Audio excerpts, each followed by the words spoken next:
বন্ধুরা, আপনাদের সাথে আমি 5টা মিনিট কথা বলবো। যেই কথাটা হচ্ছে আমাদের গুরুত্বপূর্ণ একটা কথা, যেটা আমাদের জন্য একবারে দুঃখজনক কথা। বর্তমানে আমরা এমন একটা কাজ করে থাকি, যেটা আপনার আমার ভবিষ্যতে যে ছেলে মেয়ে বা বাচ্চা কাচ্চা যারা হবে তাদের জন্য একবারে সবচেয়ে খারাপ একটা জায়গা। যে জিনিসটা হচ্ছে সত্যি, যেটা একটা পুরুষ মানুষ, একটা কাপুরুষ, একটা পুরুষকে কাপুরুষ কেন বলা হয় জানেন? যার মা বাবা 10 মাস 10 দিন পেটে রেখে দুধ খাওয়াইছে, লালন পালন করাইছে, তাকে কি কষ্ট করে যন্ত্রণায়, প্রসবের যন্ত্রণায় করে তাকে মানুষ করেছে, সে বাবাকে না মা বাবা মা না বলে, সম্মান না দিয়ে, তার 2 দিনের একবারে বা বিয়ে করার পরে তার বউয়ের মাকে বলে মা, আম্মা, কিছু মা, আম্মা। এই ধরনের কাপুরুষকে আমরা ধিক্কার জানাই। আগে নিজের মা বাপকে সম্মান করো, তারপরে শ্বশুর শাশুড়িকে সম্মান করো।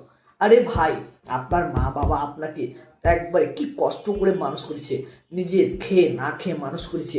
তারা কি খেয়েছে না খেয়েছে, আপনি পড়াশোনা করেছে, ভালো একটা জায়গাতে নিয়ে গেছে, তাকে আপনি মা বলেন না, আর শ্বশুর শাশুড়িকে বলেন মা, মা। এটা কোন ধরনের কাপুরুষ আপনারা? কাপুরুষ নামে 1 নম্বরের কাপুরুষ। এগুলো থেকে সরে দাঁড়ান ভাইজান। জীবনে ভালো কিছু করুন, নিজের মাকে আগে মা বাপের জায়গাতে সম্মান করুন, তাহলে দেখবেন আপনিও সম্মান পাবেন।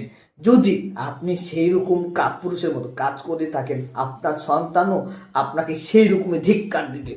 এই ধিক্কার থেকে বেঁচে থাকার জন্য আপনি আপনার মা বাবাকে আপনি সম্মান দেন, সম্মানের জায়গাতে সম্মান দেন, তাহলে আপনি সম্মান পাবেন।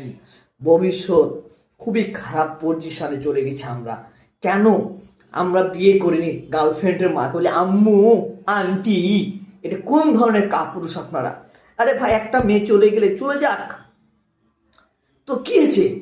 আপনি সম্মান করুন নিজের পবিত্র দুধের সম্মানের মাকে, যার দুধ খেয়ে আপনি এত বড় হয়েছেন, লালন পালন করেছে আপনাকে।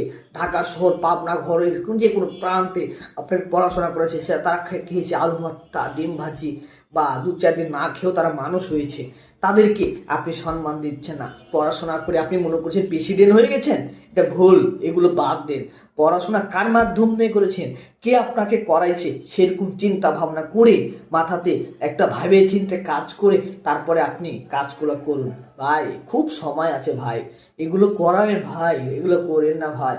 আগে সম্মান দেন ভাই। হ্যাঁ, শ্বশুর শাশুড়িকে সম্মান দেবেন সম্মানের জায়গায়, আর মা বাপ সম্মান পাবে সারা জীবনের জন্য ভাই। মা বাপ